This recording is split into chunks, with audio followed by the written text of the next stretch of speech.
Hi,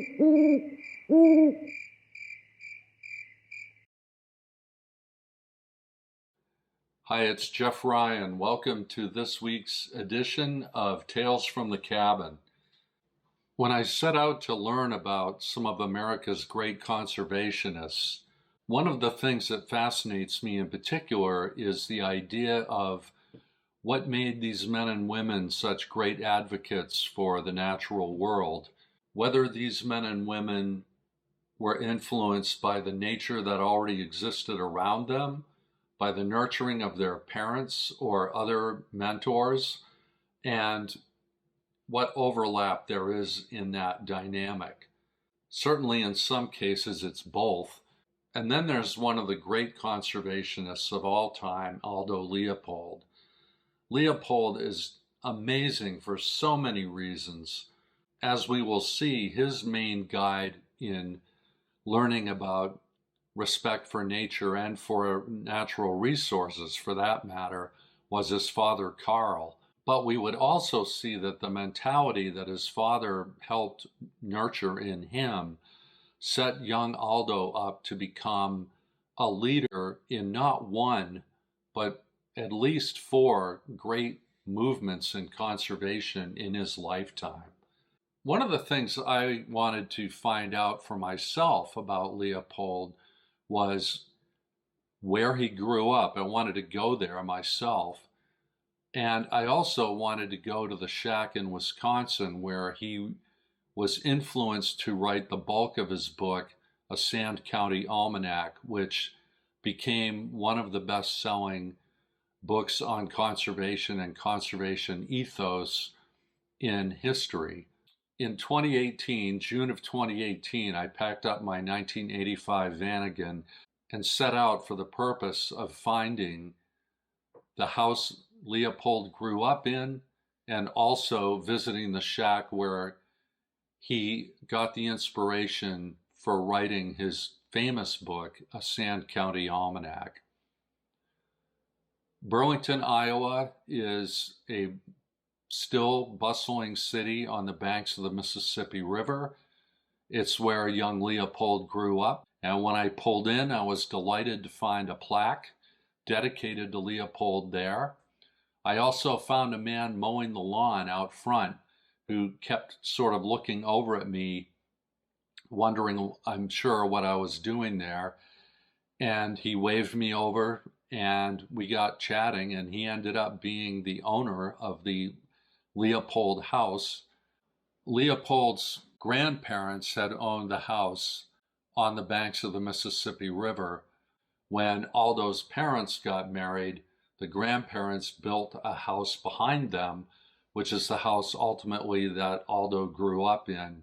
It turned out, just by sheer happenstance, that the Iowa Natural Resources Group was having a lecture at the Leopold house, and they invited me to attend the next day. So I got to sit in on a lecture that otherwise was only open to people who worked for the Iowa Natural Resources State Agency, which was just wonderful. I had a great time with that. And then I set off to find the shack where he wrote A Sand County Almanac. I had learned a lot about Aldo Leopold. His father, Carl, was the first great influence in Aldo's life. He was a renowned local fisherman and hunter, as well as businessman, but it was his hunting and fishing ethos that was imprinted on young Aldo. When Aldo was a teen, his father, who used to go hunting with Aldo in the spring and fall, had an epiphany and said to Aldo, we shouldn't hunt in the spring anymore. The birds have just had their fledglings, and we're doing a disservice to the birds to go hunting in the spring. What an insight to have, and one that also affected Leopold from a very young age. This idea of conserving natural resources was not one you heard often in that day. In fact, most people thought that natural resources, such as whatever you fished and hunted or cut down were inexhaustible. There was a paper industry that was in the midst of clear cutting everything from sea to shining sea, basically, and would continue to do so well into Leopold's young adulthood. So when Aldo got of age to go to school, he decided to go to Yale. He had heard about the Yale forestry program. It made total sense that he would become a forester based on some of the belief system that his father helped him attain, in addition to other things that were going on, such as the clear cutting, which I mentioned, and people were just starting to understand needed to be managed. And so Leopold went to the Yale Forestry School and got his degree in forestry.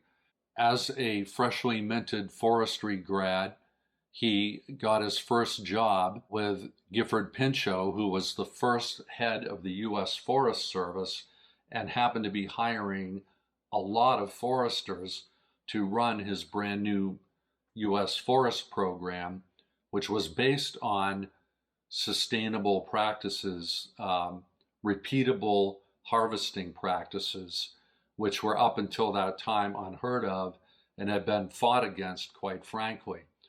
So here's this kid, Leopold, in his young 20s, early 20s, and he's basically given a guidebook, a gun, and a horse and told to go out to New Mexico and administer the federally owned lands out there, which was not a particularly popular position among ranchers, miners, and forest industry people who were used to basically doing what they wanted on the land.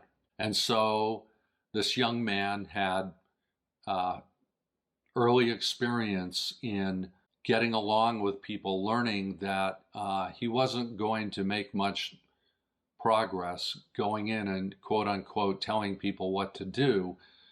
Instead, what he started doing was reaching out to locals and getting to know them and befriending them and forging relationships with them that would allow for the land to be managed, and conveying the idea that we can't continue to do this.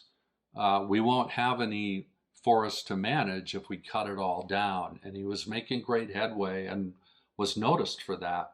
At the same time, he started thinking about game management, which is basically how to manage herds of primarily deer, but also the predator populations, how all that needed to sort of be balanced for the greater good.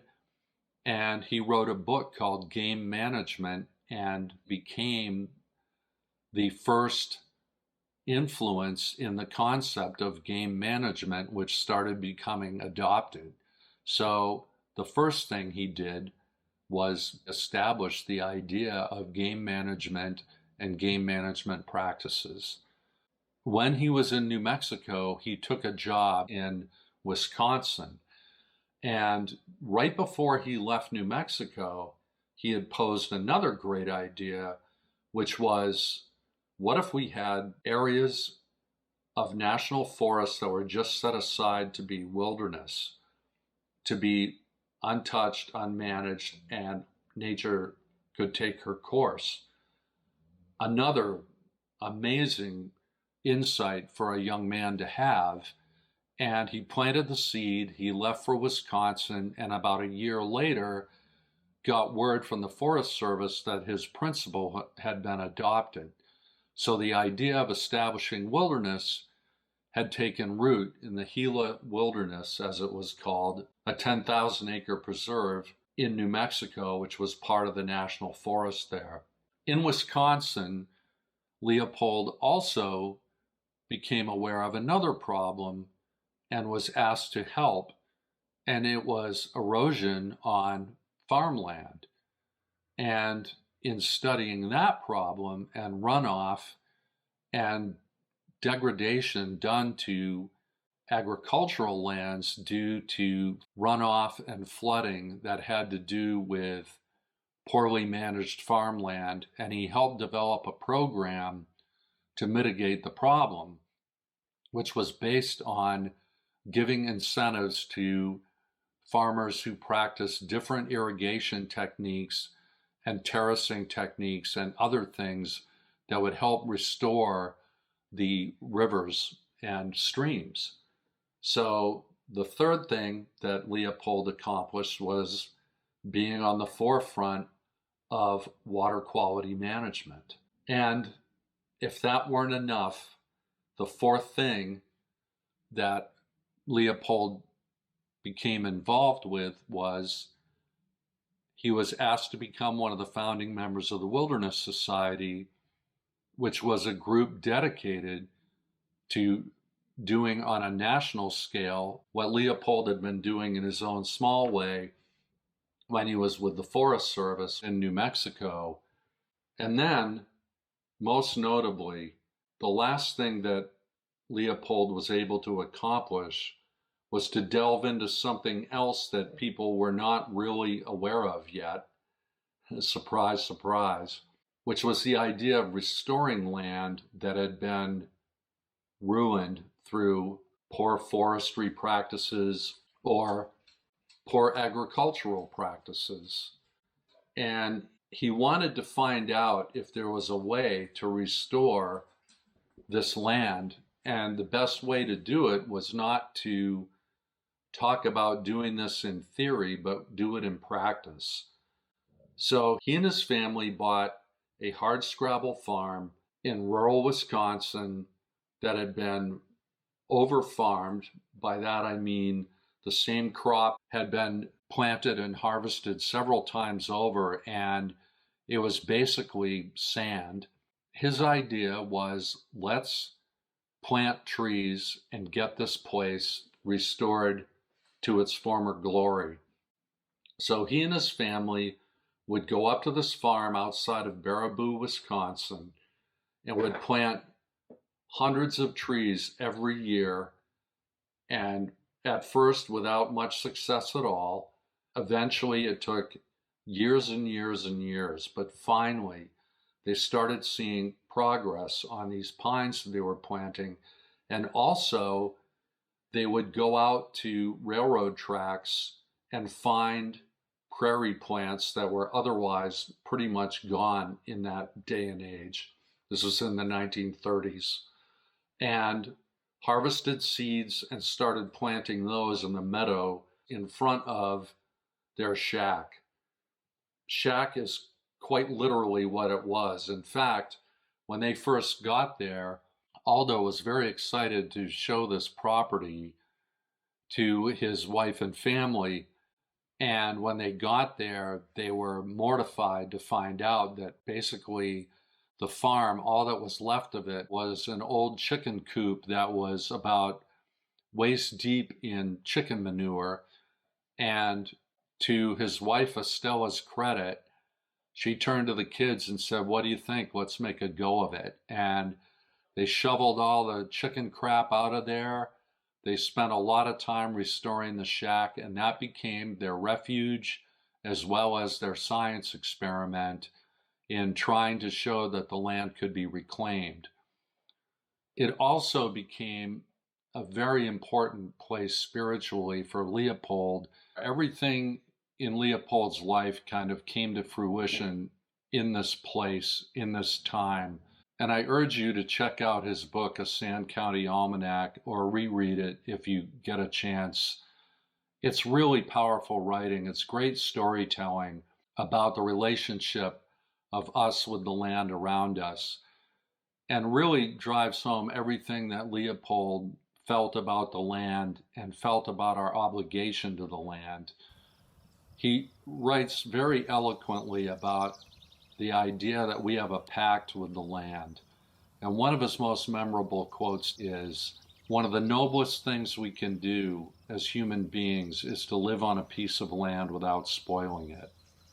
And this speaks to so many aspects of Leopold's life: management of resources, obligation to leave the world a better place than we found it. The idea that we can make a difference every day just on the little plot of land that we're on. And it's one of the reasons why being at Aldo Leopold's shack was an important milestone for me. I've actually been there twice now, but to have the privilege of being handed the key and going and sitting in that shack, it really helped put everything in perspective, because I could see part of his legacy, not only where the family spent so much time together, quality family time together, but where and how they had repaired the land. And he speaks often of their proximity to the Wisconsin River. And I got to go down there and sit on its shore and see what he saw, or at least get an idea of what he saw.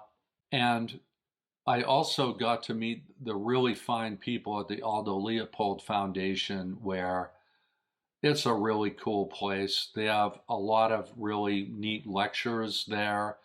They have a great bookstore there. They have a lot of people who are dedicated to the idea of propagating and continuing Leopold's land ethic. And here's a really cool story about the facility itself. When they needed to add on to the facility, it was also at a time when they had foresters come in and sort of take stock of what was growing on the Leopold property. The trees that Aldo and his family had grown there had reached an age where they needed to be harvested and thinned. And so they used those trees to help build the building that became the addition onto the Leopold Foundation. Very neat. One of the most touching things at the end of Leopold's life is the fact that he had been working hard to get a Sand County Almanac published and was striking out everywhere. And ultimately, a publisher finally came through for him, and it was right after he had found out that the book was going to be published in 1948 that he and his daughter had gone up for a weekend, and a fire broke out. A brush fire had gotten out of control at a neighbor's property, and it was supposed to be a controlled burn on his property, presumably to propagate the farmland and or restore part of the prairie that needs to be burned every now and again. Anyway, the fire got out of control. They got word of it. Leopold went up to help the neighbor fight the fire, and ultimately was overcome. He had a heart attack and died fighting a fire, died in the act of trying to protect the land. How stunning and fitting and poignant an ending for Aldo Leopold, the man who had spent his whole life advocating for management of the land and legacy of the land. I hope you enjoyed this episode. As I mentioned, there's so much to dive into with Aldo Leopold. Almost any angle you approach him by, you will find rich resources to learn about. Again, a Sand County Almanac is a wonderful read. I also shot a 45-minute video of Leopold's life, influences on different parts of his life. If you'd like to support my work, you could do so by visiting my website, jeffryanauthor.com. You may also go to the website buymeacoffee.com/Jeffrey Ryan and make sure that I'm properly caffeinated for the next episode. And please consider subscribing as well. Thanks for joining me, and I hope to see you next week on Tales from the Cabin.